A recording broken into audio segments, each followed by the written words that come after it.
As part of our coverage of Black History Month, we're exploring how students are learning about America's past.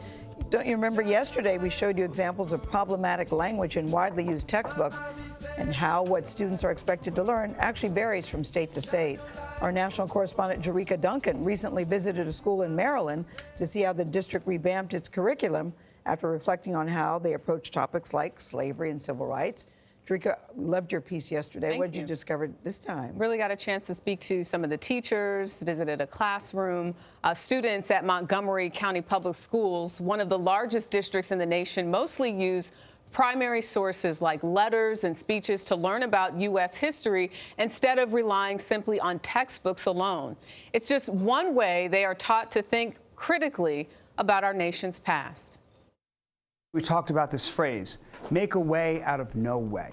For middle school teacher Salvatore Asenza, let's start today. History is more than just memorizing dates and famous faces. We as America, we did this and we are guilty of it. We listened in on a critical conversation in his classroom about America's history, including slavery. For people who look at this part of our history and go, but it's over, you know, everyone's equal now. Do you guys feel that way or? No, because yes, there was racism before, but there's still like remaining bits of it. It was better than before, yes, but it's still bad. Asenza is the Social Studies Department chair at Roberto W. Clemente Middle School in Maryland. It's part of the most diverse district in the state, Montgomery County Public Schools. In some ways, you're teaching them to question. All the time. All the time. All the time. There is no national standard for teaching social studies, so it's often left up to individual states and districts to decide how to teach it. Do you think a lot of parents understand that there's such a vast difference from district to district? I suspect most parents don't. CBS News contributor Dr. Ibram X. Kendi is the author of the book How to Be an Anti-Racist and a professor at American University. One of the most precious things that we have in this society are the minds of our children. Parents and non-parents should be ensuring that children, their minds are being shaped in the most accurate way possible. So impressive. Teferet Ani feels she's doing just that. She's the social studies curriculum specialist in Montgomery County. She recently revamped the 8th grade curriculum that teachers like Asenza are now using. It was really important to us to make sure that we are telling an inclusive narrative of American history, and so to get away from sort of the dominant narrative that's focused on presidents, on generals, you know, the political history. Some examples, the new curriculum now includes a unit on stolen labor. Students also look at how and why the Constitution protected slavery and have lessons where they rewrite portions of their textbooks. Michael Williams teaches high school African American history in the district.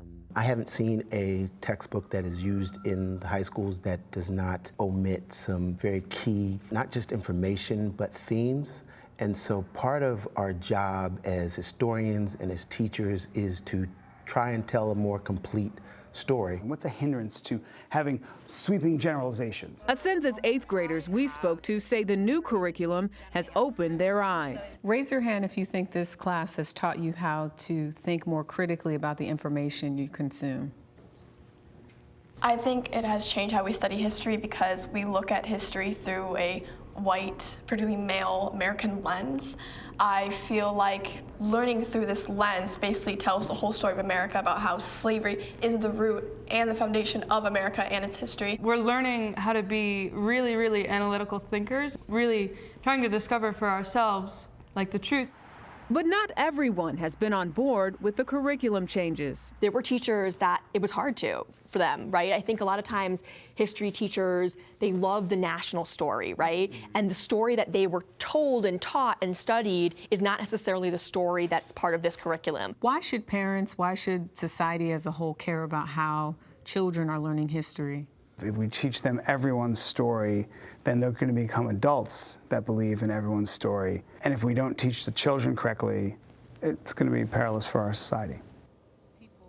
Ani is currently working on revamping the district's 9th grade curriculum, which includes the civil rights movement. She says it will go beyond well-known figures like Martin Luther King Jr. and include a focus on the ongoing struggle groups face in the fight for equality. This was obviously a big undertaking. Shout out to Shannon, Louis Brand, and Chris Alkowski, who were the producers on this piece.